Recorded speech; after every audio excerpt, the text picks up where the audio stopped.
संतोष गंगवार ने उद्घाटन किया। इस दौरान बतौर मुख्य सीएम हेमंत सोरेन और विधानसभा स्पीकर रविंद्रनाथ महतो सहित कई मंत्री उपस्थित रहे। सीएम ने राज सिन्हा को उत्कृष्ट विधायक बनने के लिए बधाई दी और राज्य के निर्माण में दिए गए लोगों के योगदान की सराहना करते हुए उन्हें याद किया। तो देखिए, राज्यपाल कार्यक्रम में मौजूद और आज सीएम हेमंत सोरेन बतौर मुख्य अतिथि शामिल हुए और राज सिन्हा को उत्कृष्ट विधायक बनने के लिए बधाई भी दी और राज्य के निर्माण में दिए गए लोगों के योगदान की सराहना करते हुए उन्हें याद किया। प्रतिपक्ष आदरणीय श्री बाबूलाल मरांडी जी, साथ में माननीय अध्यक्ष महोदय। मुझे लगता है कि इस देश में जिस तरीके से राज्यों का सृजन हुआ, उनमें से इस राज्य का सृजन बिल्कुल ही अलग तरीके का है। अगर हम कहें कि देश की आजादी की लड़ाई जिस प्रकार इस देश में लड़ी गई, कमोवेश उससे कम इस राज्य के सृजन को अलग करने में नहीं लगी होगी, ऐसी बात नहीं। हम, मुझे लगता है, कहीं उससे अधिक ताकत, बल और अलग अलग भूमिकाएं रही है। हर वर्ग, हर समुदाय के लोगों ने अपनी भूमिका निभाई।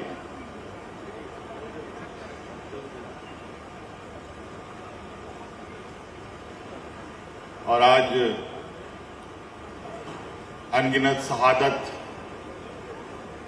अनगिनत बलिदान हुए लोग, चाहे वो महिला हो, पुरुष हो,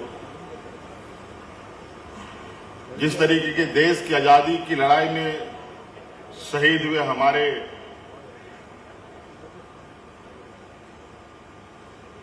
वीर महापुरुष रहे हैं, अगर हम आज देखें उस पैमाने में, तो आज इस राज्य में भी अनगिनत इस राज्य को अलग करने के लिए, इस राज्य के जल, जंगल, जमीन, यहाँ के मूलवासी आदिवासियों को बचाने का एक लंबा इतिहास, संघर्ष इस राज्य के राज्य में हुआ। और उनकी भी लगभग राज्य का कोई ऐसा कोना नहीं बचा होगा, चौक चौराहे नहीं होगा, जहां उन वीरों को के नाम से नाम किया गया। और ये निरंतर जारी है। झारखंड विधानसभा की रजत जयंती समारोह को लेकर पूर्व विधानसभा स्पीकर सीपी सिंह ने कहा कि विधानसभा राज्य की सर्वोच्च पंचायत होती है। आज के ही दिन विधानसभा को 25 साल पूरे हुए। विधानसभा में जो भी नए सदस्य आते हैं उन्हें समझना और पुराने सदस्यों को समझाना चाहिए। विधानसभा एक राज्य का सर्वोच्च पंचायत है और विधानसभा के अंदर निर्वाचित प्रतिनिधि जो चुनकर आते हैं अपने अपने विधानसभा क्षेत्र के, वहाँ वो अपनी बातों को रखते हैं, जन समस्याओं को रखने का काम करते हैं। लेकिन दुर्भाग्य है कि लोकतांत्रिक व्यवस्था के तहत इतनी गिरावट आ गई है कि एक तो विधानसभा कम समय के लिए चलती है। कैसे बेहतर बनाया जाए, ये सभी को मिलकर सोचने की जरूरत है, चाहे वो पक्षकार हो या विपक्ष हो। भाई, सत्ता तो आती और जाती रहती है, सत्ताधारी दल सत्ता में आ जाते हैं जब। और धनबाद से इस बीच बड़ी खबर, जहां कोयला कारोबारी पर ईडी की कार्रवाई हुई है। कोयला व्यापारी एलबी सिंह पर कार्रवाई हुई है। ईडी ने 15 घंटे से ज्यादा की छापेमारी की। ईडी की टीम कई दस्तावेज साथ ले गई है। शुक्रवार सुबह ईडी की टीम ने दबिश दी। 18 ठिकानों पर ईडी ने एक साथ दबिश दी है। सुबह से देर रात तक जांच चलती रही। तो बड़ी खबर धनबाद से बता रहे हैं, जहां व्यापारी एलबी सिंह पर एक कार्रवाई की गई है। ईडी की टीम इस दौरान कई दस्तावेज भी अपने साथ ले गई। शुक्रवार सुबह ईडी की टीम ने दबिश दी। 18 ठिकानों पर ईडी ने एक साथ दबिश दी। और इस बीच कोडरमा से बड़ी खबर, जहां ट्रक और गैस टैंकर में जोरदार टक्कर हुई। रिफाइन लदा ट्रक बिहार जा रहा था। ट्रक से कई पैकेट सड़क पर बिखरे मिले सामान और घटना के बाद से रिफाइन लूटने की होड़ मच गई। पुलिस ने भीड़ को तुरंत नियंत्रित किया। दोनों वाहन ड्राइवर को हल्की चोट आई है। कोडरमा रजौली घाटी पर यह हादसा हुआ है, जहां देखिए कैसे रिफाइन लूट की होड़ मची हुई है। स्थानीय लोग पहुंच गए। जैसे ही रिफाइन ट्रक गैस टैंकर की टक्कर हुई और रिफाइन लोग लूटते हुए अपने बर्तनों में भरते हुए दिखाई दे रहे हैं। बताया जा रहा है कि दोनों वाहन ड्राइवर को हल्की चोट भी इस दौरान लगी है। कोडरमा रजौली घाटी पर यह हादसा हुआ है।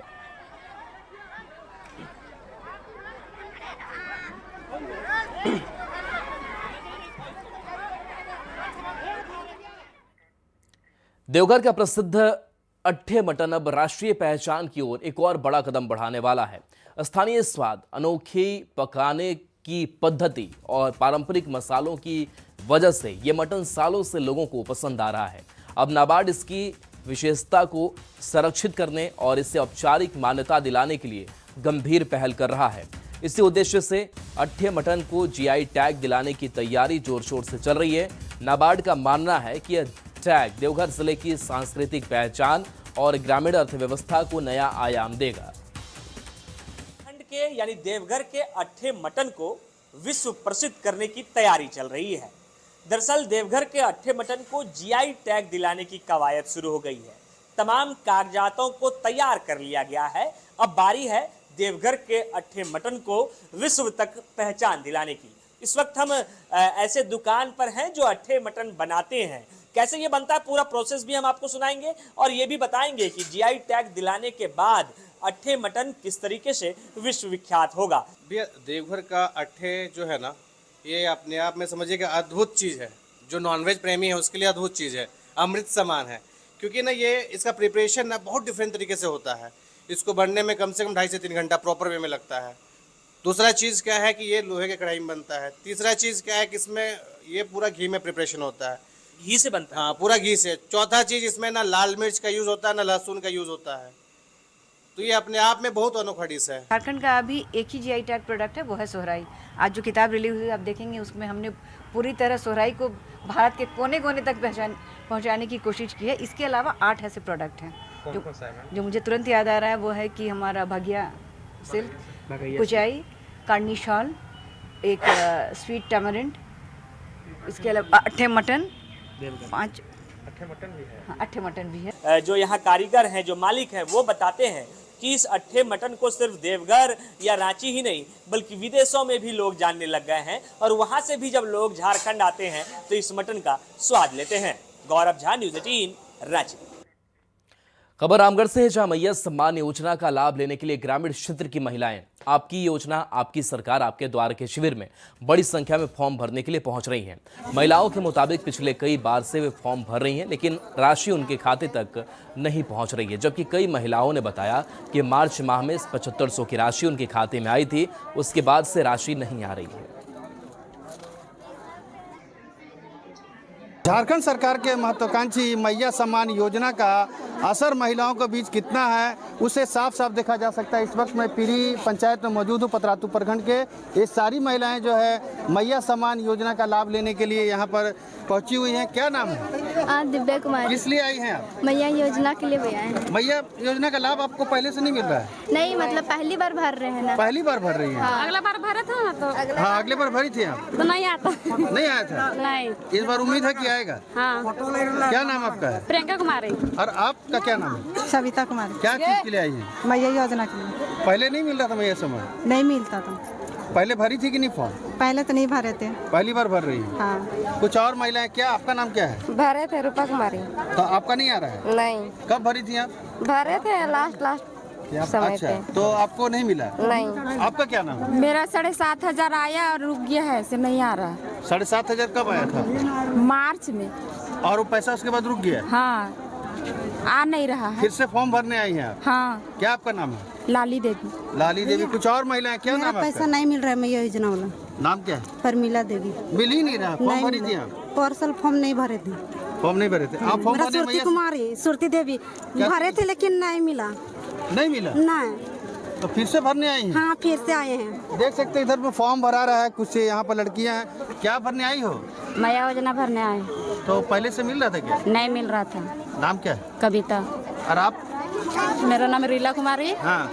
हम पहले नहीं भरे थे, पता नहीं था इसलिए नहीं भरे, तो इसलिए भर रही है। इसलिए तो देख सकते हैं कैमरे के माध्यम से ये फॉर्म भर रही है मैया सम्मान योजना का लाभ लेने के लिए। काफ़ी 2500 रुपया चूँकि मैया सम्मान योजना के तहत मिलता है, काफ़ी भीड़ भाड़ है चूँकि मैया सम्मान योजना का लाभ लेना ये चाहती हैं। अब देखना होगा कि फॉर्म भरती हैं तो मैया सम्मान योजना की राशि इनके खाते में कब तक पहुँच पाती है। जावेद खान, न्यूज़ 18 रामगढ़।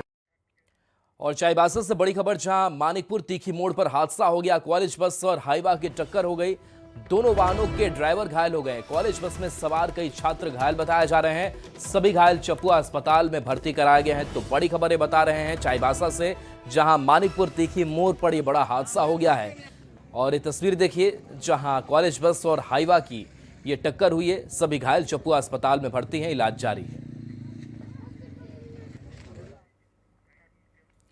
खबर गुमला से, जहां के भरनो प्रखंड में 18 जंगली हाथियों के झुंड ने जमकर उत्पात मचाया है।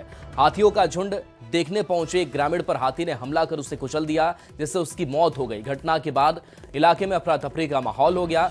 जानकारी के मुताबिक हाथियों का झुंड मोरगांव मैदान के पीछे पतरा क्षेत्र में डेरा जमाए हुए हैं।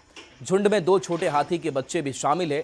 डीएफओ के निर्देश पर वन विभाग की टीम सुबह से ही हाथी को भगाने में जुटी हुई है। देखने गया था वो, तो क्या बताएं, हाथी देखने गया था तो हाथी सूंड से पटक दिया। तो हम लोग पता चला कि हॉस्पिटल लाया गया है, तो उसी समय हम लोग आए हैं देखने के लिए। हम लोग पता बोला कि ये मृत हो चुका है। हाथी का झुंड आया हुआ है, एक व्यक्ति उसके चपेट में आया है और उसको हाथी द्वारा इंजरी करने से उसकी मौत हो गई है। यहाँ आने के बाद वो मृत ही आया था, तो हम लोग ने डिक्लेयर किया है कि वो मृत है।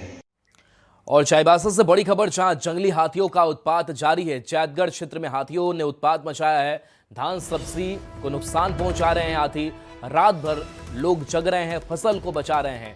मशाल जलाकर हाथियों को खदेड़ा जा रहा है। मुआवजा और सुरक्षा की मांग ग्रामीण कर रहे हैं। जगन्नाथपुर प्रखंड में हाथियों ने डेरा डाल रखा है। तो ये तस्वीर आपको दिखा रहे हैं, जंगली हाथी किस तरीके से उत्पात मचा रहे हैं। इनके झुंड में कई एक साथ हाथी आपको दिखाई दे रहे होंगे। लोग रात में जगने को मजबूर है। वहां वन विभाग की टीम को भी सूचना दे दी गई है ताकि इन हाथियों को भगाया जा सके। लोगों से भी सतर्क रहने की अपील की गई है। लोग दहशत में हैं, लेकिन चूंकि उनकी फसलों को बचाना भी है, इसलिए लोग रथ जगा कर रहे हैं। सिमडेगा से बड़ी खबर, जहां जंगली हाथी से लोगों में दहशत है। हाथी ने सड़क को जाम किया, सड़क पर गाड़ियों की लंबी कतार लग गई और लोगों को आने जाने में इस वक्त काफी परेशानी हो गई। तस्वीरें आप तक पहुंचा रहे हैं, जहां जंगली हाथी से लोगों में दहशत है। और देखिए, हाथी बीच सड़क पर खड़ा है, दोनों तरफ गाड़ियों की लंबी कतार है, लेकिन हाथी जो है वो इधर से उधर सड़क को छोड़ने को तैयार नहीं है। और ऐसे में काफी घंटों तक ये हाथी यहीं पर खड़ा रहा, जिसके बाद काफी मशक्कत के बाद इस हाथी को यहां से हटाया जा सका, तब जाकर के आवाजाही यहां शुरू हो सकी। खबर जामताड़ा से, जहां के जिला कुश्ती संघ के खिलाड़ी मोतीलाल यादव ने पलामू के हरिहरगंज में आयोजित 26वीं सीनियर झारखंड राज्य महिला पुरुष कुश्ती प्रतियोगिता में स्वर्ण पदक हासिल किया। मोतीलाल यादव ने 79 केजी भार वर्ग के फ्री स्टाइल में यह पदक प्राप्त किया। जामताड़ा लौटने पर जिला कुश्ती संघ के पदाधिकारी ने मोतीलाल यादव के सम्मान के लिए अभिवादन समारोह का आयोजन किया। मोतीलाल यादव को फूलमाला पहनाकर अंगवस्त्र और उपहार देकर सम्मानित किया गया।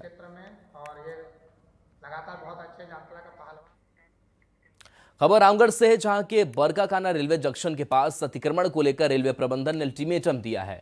72 दुकान और मकान को हटाने के लिए 24 नवंबर तक का अल्टीमेटम दिया गया है। इससे दुकानदारों में हड़कंप मचा हुआ है।